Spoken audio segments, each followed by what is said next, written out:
Um, you signed with Epic. Now, was this directly with Epic or was it through a production company? It was through OG Pearson Production Company. Okay. Later, Epic bought him out of the situation, and Epic had us with the record by the second album. You know what I mean? By the second album, yeah.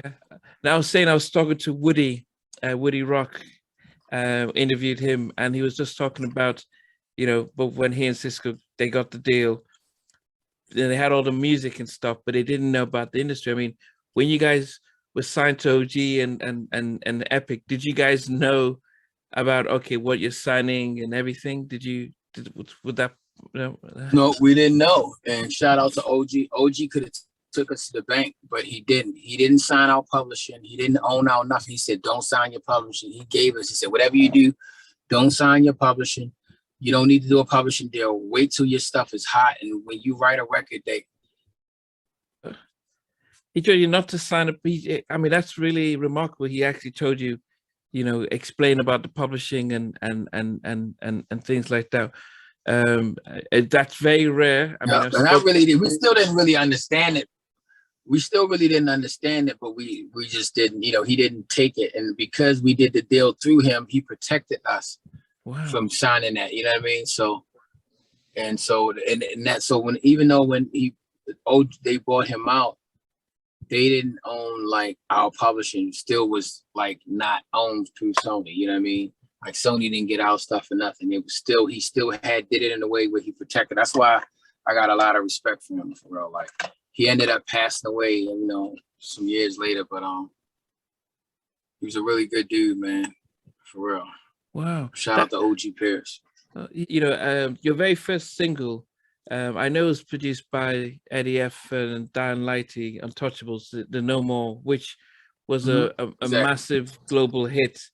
And at that time, Eddie F and Untouchables, they were doing a lot of, they did stuff with Donnell, they did stuff with Guy dancing. So they had that sound, they had the sound going. John B. Yeah.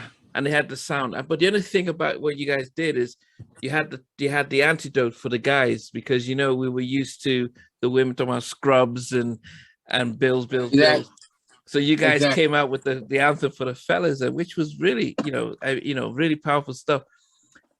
When they voice. Yeah, when they brought it to you guys. And it was perfect timing, you know what I mean? So again, you see how it was divine design, like literally, I'm not gonna say that No More wasn't a great song, but I believe, this is my personal thing, I believe because like you said, it was scrubs, bills.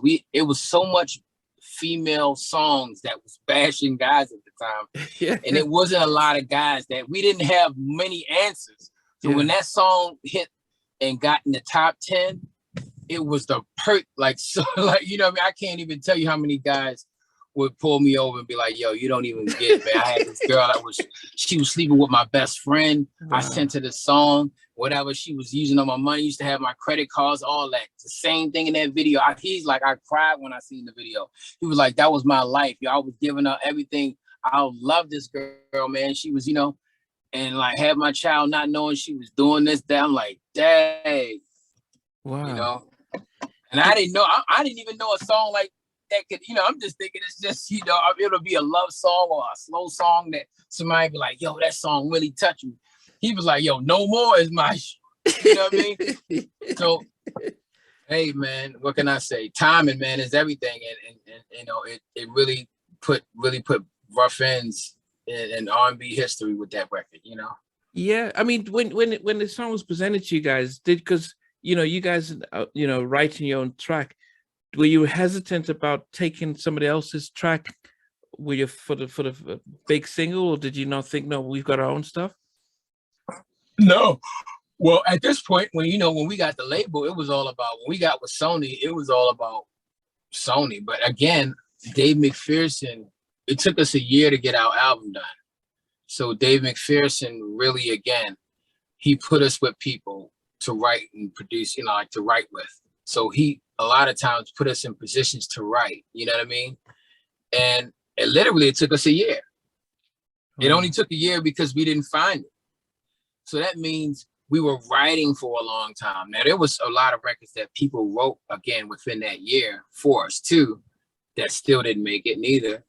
Because sometimes you can write a great song, but it doesn't fit Ruff Endz. He was trying to find a sound too, not just a great record, a sound that matches the image and the style of the group too. You know what I mean? So that was really what we were trying to find too. You know, something that, you know, just all gels together with the photos, with how we look. You know what I mean? So I think we found that one with the right producers, Eddie F.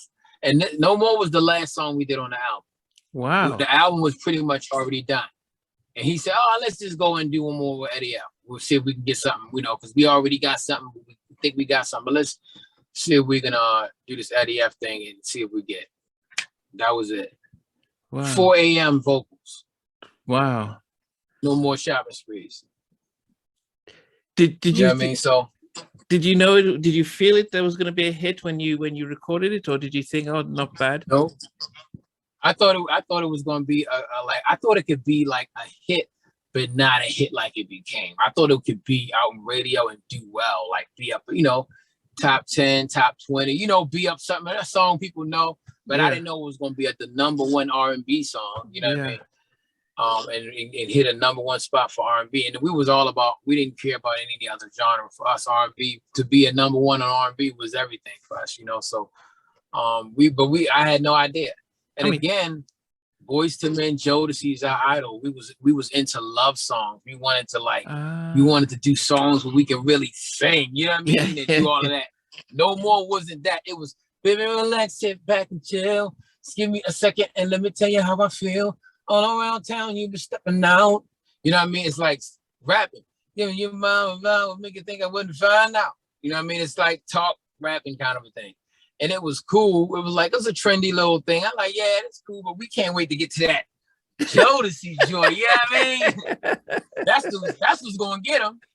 Not knowing No More was the one. That's why it's so great to have a team. Yeah.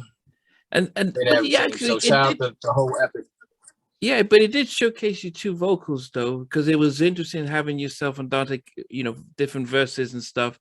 But also that the scream, no more kind of thing, you know, almost like that's it, you know, we kind of felt it as if, you know, you're saying, it reminded me of Orange Juice Jones, In the Rain kind of thing, because that was the first time we heard that kind of, you know, you're not gonna you remember Orange Juice Jones, In the Rain? Yeah, I remember Orange Juice Jones. Yeah. So it came kind of that same vibe about, you know, that's it, you know, and it's very rare for guys to kick girls out.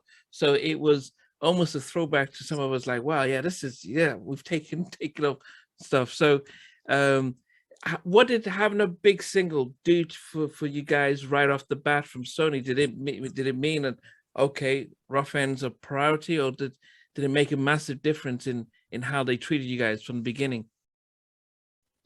It made a little difference, but it put Sony back on the map. Billboard wrote an article and said Ruff Endz is the first group on Epic to have a #1 R&B hit since Michael Jackson and Luther Vandross. Yeah. So it put Epic back in the so they were using a lot of that. A lot of the reps in the field, you know, when they go to radio, they like, you know, people wanted new Ruff Endz, but they was giving them other people, 3LW and all of these other groups, you know what I mean? Which is strategies that they use, but you know, that's what it was, man. You know, it was what it was. You know? Thanks for watching. Please remember to subscribe to the channel, but most importantly, to press the notification bell so that you can be notified when we do have a new interview. Loads to come, but thanks a lot for watching.